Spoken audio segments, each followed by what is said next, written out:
us the most people to buy both nights, to buy the bundle package for it. Because if we put all of our eggs in one basket, then that basket's gone, and it doesn't make both the entire weekend as special as it should be. This is like the main event of WrestleMania 35 with Charlotte, Becky, and Ronda. A big time for women's division and women's wrestling in general. About wrestling division, women's, men, which names do you consider important for the company in the present, and which young people to focus on to make the next project for the company? That's an excellent question. We've got so many young talent that's really kind of come into their own, especially with us in the NWA. And a lot of people have seen that kind of, in the semi-recent past, pre-pandemic, a lot of, what we were having as our shining examples as to, the next generation of main title holders, they decided to make, a business decision for themselves and move on to other things.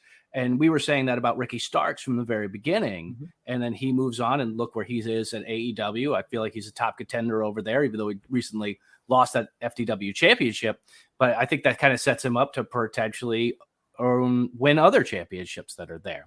And if you look at the landscape we have now, especially in our junior heavyweight division, we're seeing a lot of young guys that are coming up, a lot of second and third generation wrestlers out there where you see that they were really born into this sport, that they appreciate the sport, and that really they started to learn how to be a pro wrestler from a very, very young age. Like guys like Kerry Morton, if you got Ricky Morton as a father, you're learning the sport of professional wrestling since the time you could walk, basically. And then we you had got a conversation with Ricky Morton last year, and with Austin Aries in January before the final tournament of the junior championship. Yeah.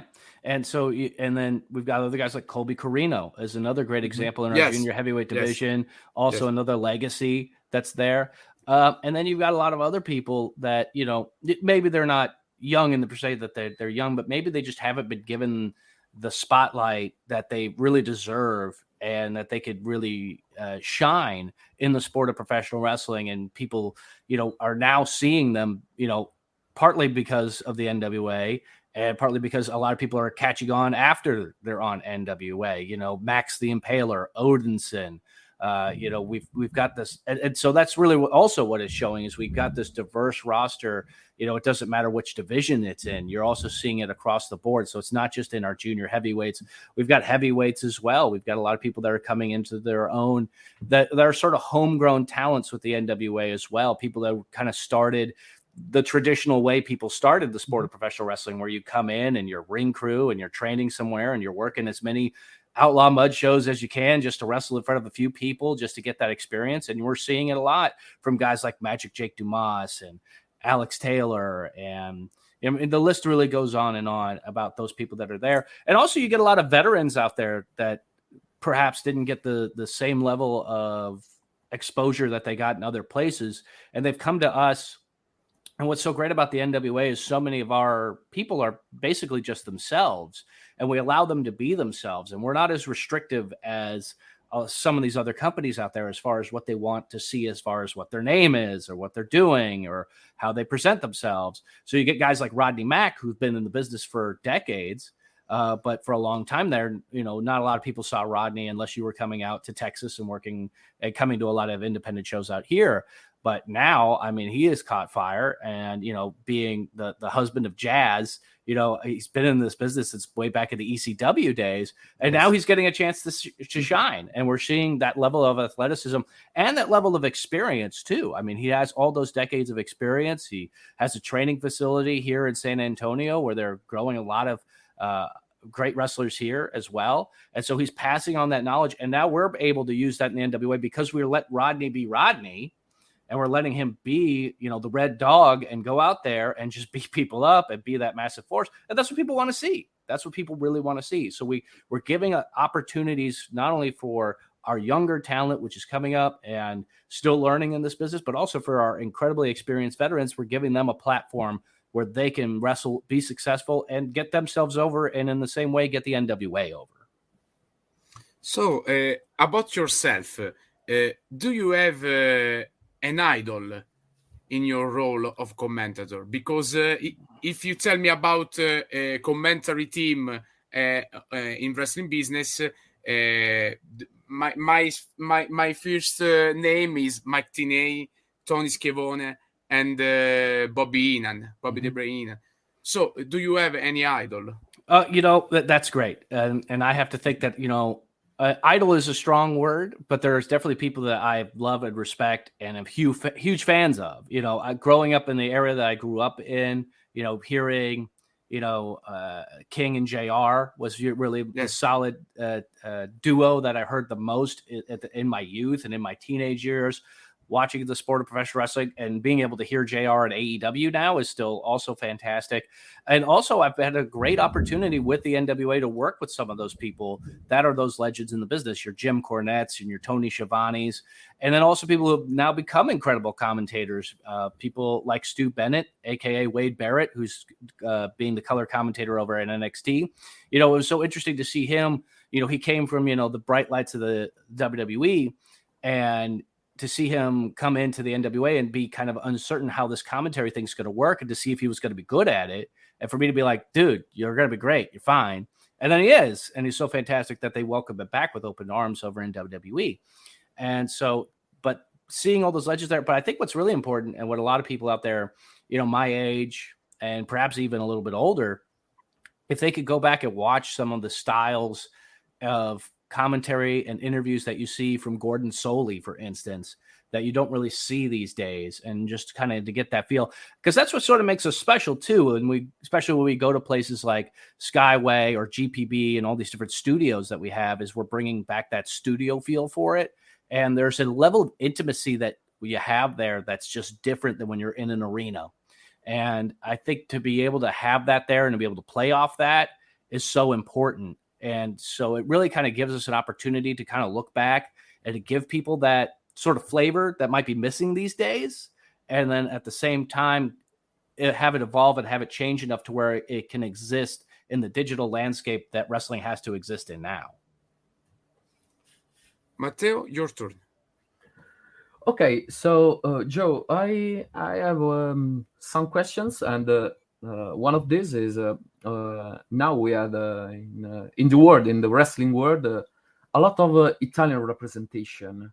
We have Giovanni Vinci in NXT. We have Francesco Akira in NJPW, and in NWA during NWA 70, we had an Italian representation from a friend of us, Karim Briganti, but only for one time.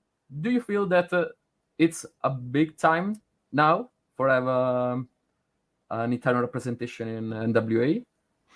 Well, I think that's a great point. And not only is it for Italian representation, but I think representation from the entire European continent. I think that's really important. And you see that with, Doug Williams being one half of our tag team champions and stuff. And I think that's what's been so difficult the past 2 years because of COVID and because of travel restrictions and all that stuff. It makes it difficult for us to be able to bring those people in just from a logistical standpoint. But we do want to appeal to that international audience, because at the end of the day, that's what really gets us over and really what makes us stand out in the sport of professional wrestling. So I would love to see the top contenders, whether they're from Italy or they're from France or they're from Germany or they're from Japan or China, it doesn't matter. I think what's important is we're getting the best of the best, no matter where they are in the world that it's today.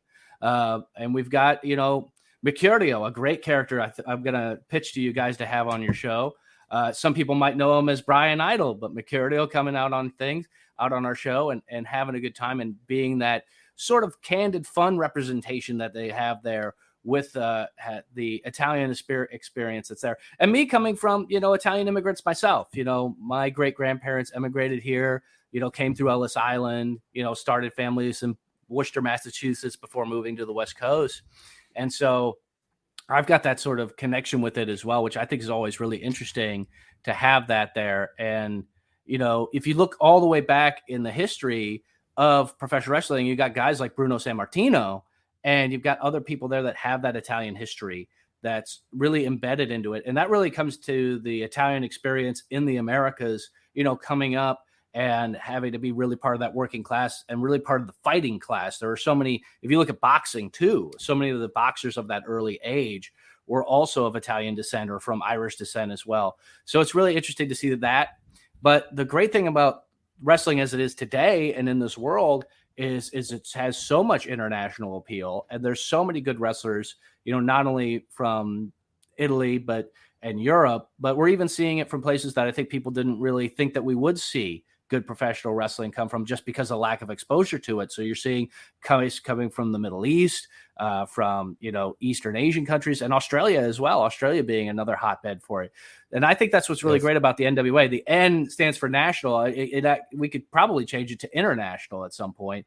And that's another great thing that I'll talk about here that we haven't had a chance to really bring up in the NWA. We're getting so much interest from promotions in other countries that want to partner with us to help us bridge that gap to bring over our talent. And, Nick Aldis talks about it a lot. Pre-COVID, he was able to defend the NWA World's Heavyweight Championship on 4 different continents, which is all 100% true. And we want to keep doing that. We want to get Trevor Murdoch to fly to Italy, to fly to Japan, to fly to Australia, and to be a partnership with these different organizations and these different partners that are there. There it is. Sweet Charlotte, the 10 pounds of gold. The 10 pounds of gold with a signing by Ric Flair. That's if you're gonna have one signature. If you're gonna have one signature, that's the signature to have.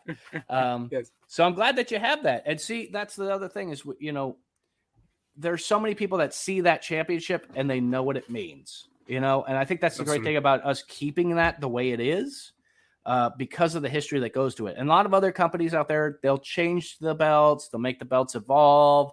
They'll tweak with it a little. I mean, especially, WWE has a big habit of doing that. But I think at a certain point, people I don't know what I'm looking at anymore.